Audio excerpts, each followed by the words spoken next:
Hey folks, welcome back to the channel. So fear and greed index looking good, still sitting at greed, but do note what I said in that previous video where there becomes that equilibrium, that balance where it could either be good or bad. The whole kind of cynical saying of be fearful when others are greedy and be greedy when others are fearful. So let's move forward onto a more, I would say this topic's more on point to the current situations that are unfolding around us. As we can see, people are trying to take portions of our system and privatize them to their own benefit. What you're not seeing is people build to support the public sector of LUNC. Now, another thing to note with the previous video as well, which I didn't actually point out, was the fact that they voluntarily took the nodes and then put out this whole thing for payment. So from where I'm sitting, they've decided to take it, you know, it's all an angled play. It's all got its own edge to it. There's a motive behind it, and it seems like there's some sort of scheming going on. So what we've got here is what I feel off of my thoughts, my feelings, and from what I've found from community sentiment. We're going to be doing a live stream on Friday where we're going to be adding to this. We're going to be gauging actual community sentiment from as many places as we can. And I'll be starting with a YouTube live on Friday to see if any of you have anything you want to add to this kind of after parity, more or less to-do list.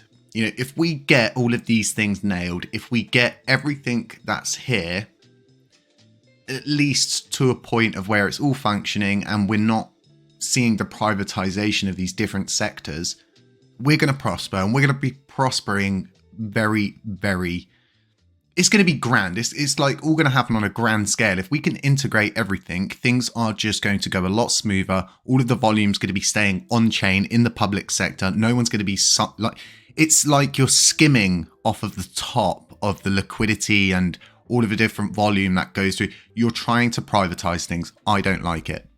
So as you can see here, I've got three things that are bigger than the rest. So Classic Agora, Classic Station, and Classic Finder. I believe from what the L1 team have stated about supporting a Classic Station and moving forward with a Classic Station, that the best approach for us to go down is to simply call everything Classic Agora, Classic Station, Classic Finder, Classic L1 team, Classic L2 team.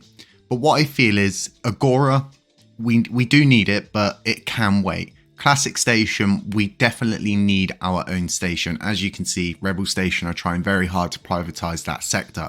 Classic Finder. So these two things here, like, they're not priorities, but it would just look more professional if we had our own versions of it. We had our whole own systems. As you can see, Rebel Station have managed to replicate the whole thing from 3 people. I'm pretty sure we can drum this up between ourselves. So the other two things at the top here is an L2 team and a marketing team. I feel like a marketing team can wait, although it is imperative that we do get some kind of marketing team, even if it's like 2 people that are paid a monthly figure to specifically do videos, supportive videos, educational videos, all of those kind of things, right? An L2 team is even more important, I think, than anything on here right now, because having an L2 team gives us the ability to tap into these 3 big bubbles here. The reason why I say that is because a lot of that is all endpoint front end. L1 stuff is really like behind the scenes. They don't really tend to dibble dabble with the faceplate of the system. That all comes down to an L2 team's thing, bugs and all of those different things. I feel like right now, instead of paying out nearly $40,000, we should be spending $40,000 to find an L2 team to start working on this, this, and this. And realistically, if you think about it, if they did it with 3 people, you could likely do it with 2 pretty good in the node devs that specifically target L2 development work. Very important that we as a community now understand that it's down to us to get our point across, make ourselves heard, and ensure the L1 team's listening to what we want to see. Like I've been saying though, this is what I've come up with off of like what I'm seeing, what I'm thinking, what I'm hearing, and the overall sentiment. We've got on and off ramps. We've got the endpoints, which are so important just because simply people are going to privatize them, capitalize off of it, and make it so then, you know, what will happen is we'll get into a horrible point of, I think there's these things you can get in the UK, which is like it's like a mortgage, which you like rent to buy or something like that. And a lot of people that I know, they're simply just running on the spot. They're not getting anywhere. It's all meant to more or less work against you. And what we don't want is our endpoints just being simply run by 1, 2, or 3 individual data centers, if you want to call them data centers. We should be investing into technology that harnesses the current 130 active set to run all of those endpoints. Okay, it's really as simple as that. We want to see smart gas fees. Everybody keeps talking about this. I've said about this for some time now. We're at a point where we need to ensure that if we want to be a top dog, we need to act like a top dog, and we need to look to the top dogs to see what they're doing with their gas fees. Look at Ethereum, the London upgrade, going through the Shanghai upgrade, all of the different things. They're making every attempt to be like us, yet we're making no attempts to be like them. We should utilize current standings that are tried and tested in other areas and simply utilizing that, not seeing it as, oh, you know, just copying them. No, we're utilizing it. We're learning. We're studying what's going on around us. Blockchain technology is new. No one's an expert in it unless your name's Gary Gensler. Removal of the stable coins. I cannot stress enough how annoying this is. I can't imagine how many average Joe traders are still doing the multiple swap, not realizing they're costing themselves coins. USTC repeg, everybody's been talking about this since the capitulation. It's a touchy subject, but I've put it in there nonetheless. I think this does need to be addressed, and addressed on a scale where we can get because what we're getting is opinions from people who seriously want to repeg it, regardless of the cost. We need a third party. We need someone who's external to all of the internal forces and actually giving it a proper unbiased opinion of, should we actually follow this route or should we not follow this route? And I guess that falls into an LUNC guard, like a legal team. You've got SHIB guard. We definitely need a legal team. We'd be silly not to do that, especially with all of the words and paragraphs that are being stated about DeFi falling into the security sector. So another thing we want to see is LUNC supported platforms integrated back into our station. So once we've got our classic station up and running, if you've been around long enough, you'll understand how station used to look with all of the NFTs. You had the NFT platforms that supported our blockchain. We need to get things like that back.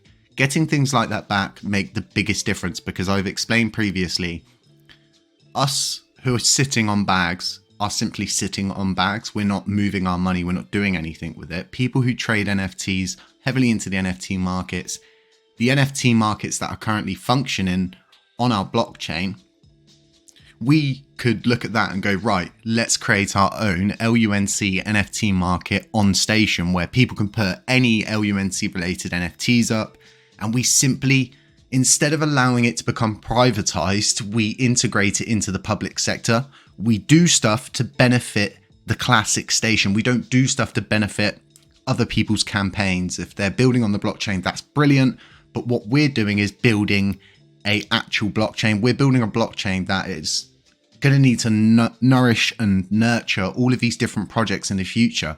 So we need to think about how we can keep as much liquidity on chain as possible. An NFT marketplace on station seems like an absolute no-brainer, and I don't know why we're not following these things. And I guess it all falls into an L2 team, right? We're simply just paying for an L1 team.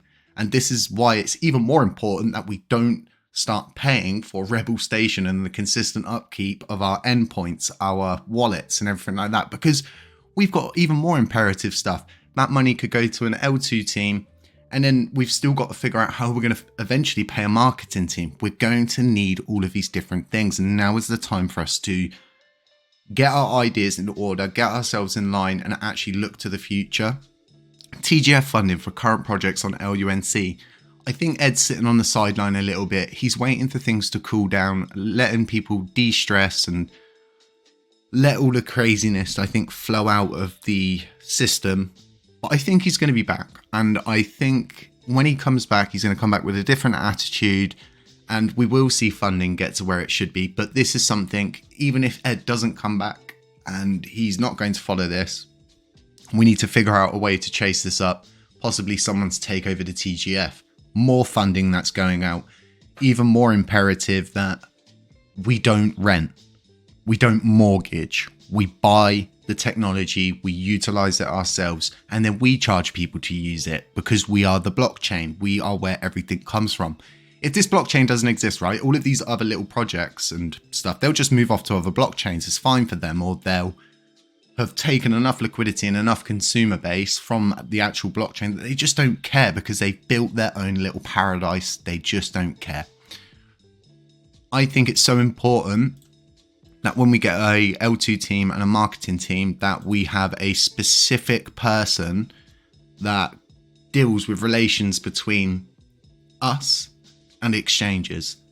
Because the amount of exchanges, and I've gone back, I've actually watched my previous videos, there's about 12 exchanges that said they were going to implement the 1.2% burn tax when it was 1.2%, and they just never did it. They put the posts up, they got the Twitter hype, they drew in the fan base, but never performed on that. And I feel like, you know, that's false advertisement. You actually led us into something that we didn't get. So I feel like someone who is going to take the smart approach, the sensible approach, the professional approach, talk to these CXs on a level, get them down for a fireside chat and go, you know, Binance is doing this. They believe in it. We believe in it. We want you to believe in it, and we can all prosper. Let's prove everybody wrong. Let's make the greatest comeback in history. Now, scam prevention wallet support. The reason why this is in here, I think it's so important. So if you've ever given out your monomics to anybody and you've been in a situation where all of your coins are being undelegated, your wallet is compromised, you've been hacked because you've given out those monomics or something like that, right? You can go to people like Allnodes and they'll give you a smart contract, and you more or less utilize that smart contract, and it sets loads of different like delegations. So it does something so you'll get the funds before they get the funds. I think this should be something that is put into station down here, which is a scam prevention contract where you can simply just click it and utilize it. All coming down to these simple things to keep our current consumer base on the chain consuming, because without the consumer base, without the community, without everybody involved in this, there will be nothing. And it will just simply be the old guard draining the Oracle rewards pool just like they were when they were a 60 validator set. And that's what they want. They want this to happen, okay? Maintenance mode. How hard is it if we're going to do an outage? And this is even more important with they're going to have to do a chain halt for the parity upgrade. How hard is it to have one simple screen that when there's an outage, you tap onto the Terra app and it just goes, boop, maintenance mode. Don't worry, maintenance mode. It's these simple things, isn't it? So we've spoken about the classic NFT market station integrated into station. I think that's so important because there's so much liquidity we're actually losing to these NFT marketplaces where we could be keeping it on chain. If, you know, we're going to be a proper blockchain, we need to start thinking like a proper blockchain and stop just simply going, oh, you know, okay, yeah, we'll just pay for rent from them. No, let's build it ourselves. Now, this one's really important. A lot of people are not going to get this, but, you know, I've built projects on the chain. I've brought forward a lot of different stuff. I've collaborated with different people to get the correct things made. And, you know, a lot of these things, you just simply can't use them as a project manager anymore because the smart contract fees are absolutely ridiculous. But that's okay because we're whitelisting Binance's wallets because they're doing so much for the blockchain. I believe if you're a project, you should have the ability to have some kind of unique smart contract fees which work for your project specifically. You know, because you could have a huge project and, you know, those little fees don't mean anything. Even if they're losing money in that area, they're likely gaining huge amounts of money in other areas. So it's not too bad for them. If you're a small project trying to come up in the ranks, you're going to get nowhere because you just can't simply utilize smart contracts at the moment. This is the thing with people wanting to increase the max contract size. The reason why they probably want to do that is because you're going to still pay the same amount of smart contract fees, but you're going to have a much bigger smart contract, so you can get a lot more in.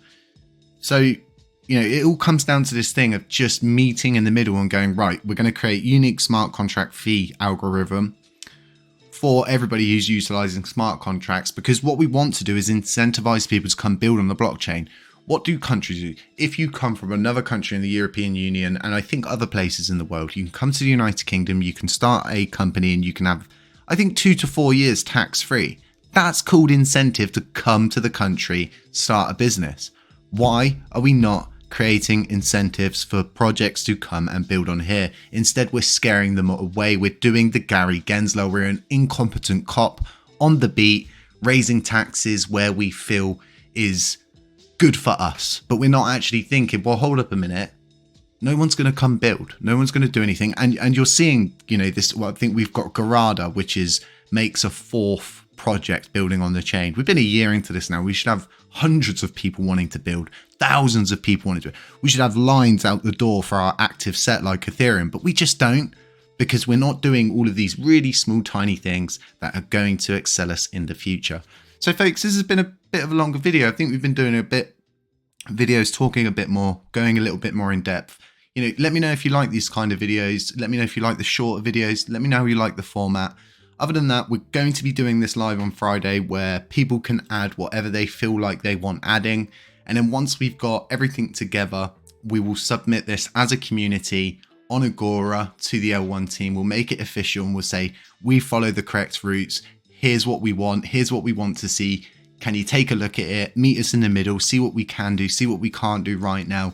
Priorities over needs, wants, and everything like that. And getting ourselves into this professional manner that we need to be perceived as. Folks, have a really nice day. The sun's shining here in the UK. Other than that, stay safe, stay aware, stay humble. Totally got that one in the wrong order like I always do. None of this is financial advice. It's all for educational purposes only. And yeah, catch you in the next one. Ciao.